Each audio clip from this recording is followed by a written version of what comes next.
Otherwise, you can slip the whole thing up and off. Okay. You have 2 tanks. Both valves are going to be open. Okay? It's only going to drain out of this tank because that's where this arrow's pointing. Okay. So Tell him he's going to be doing it. Well, I'm telling both of them, Yeah. so one forgets the other. Good idea. Okay. When this runs completely empty, this is clear in here. That's going to turn red. Can I see? Yeah, it's a little. Okay. So it's full right now? Both tanks are completely full. And these come off to... Yeah, it's just a wing nut. Okay. And then this is just hand tight. And you take these, they fill them up at like the gas station? Or? Yeah, we have a tank here, gas stations, RV parks, sometimes they'll have a tank. Okay. Don't exchange them because these are more expensive tanks than those ones you get at the market.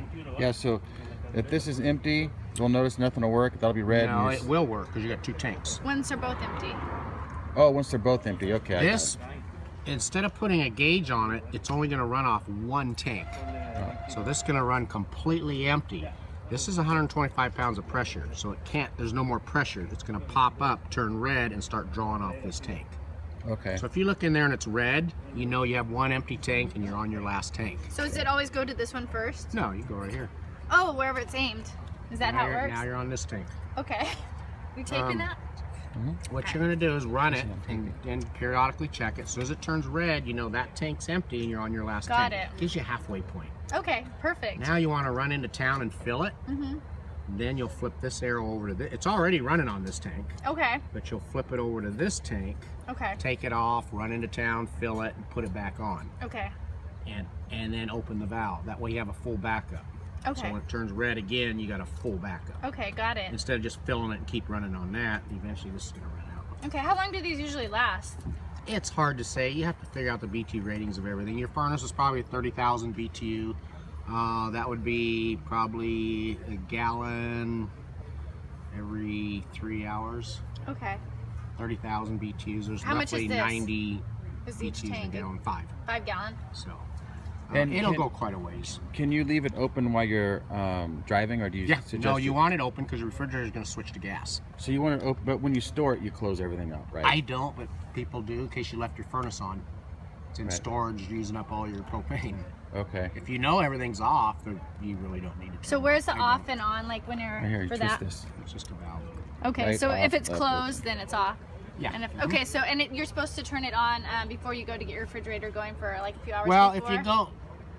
if you go to a gas station, they recommend you shut all the pilots off, so you don't have a flame when you're filling up with gasoline.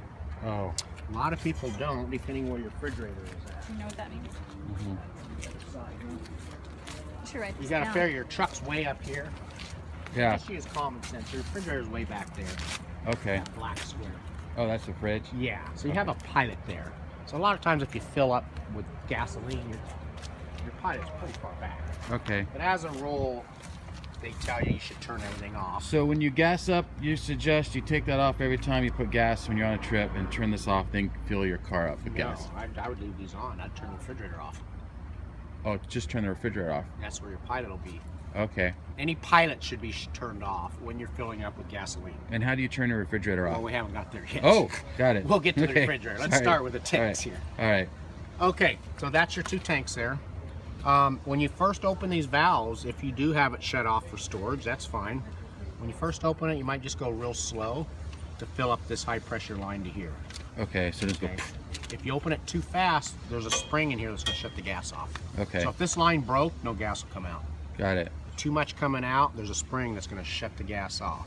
So So open what it slowly. happens, people, they fill their tanks up and they whip it open real fast, and they call me up saying, I just filled my tanks, nothing works. They open it too fast. Okay. Okay? That's just one thing that could happen. And these are ready to go right now. Completely full. Yep. Okay. All right. And So you recommend just leaving them on all the time? I never shut mine off, Okay. but I know everything's turned off inside. You can hear it running right now, huh? Yeah, they probably have your furnace on in there. Oh.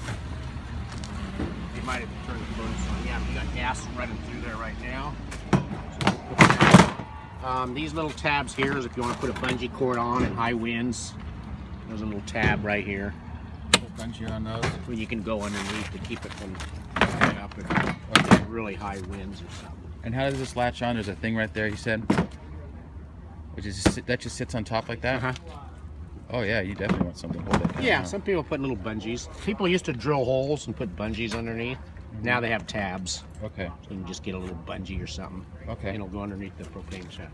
Yeah, your furnace is probably running because it's probably cold.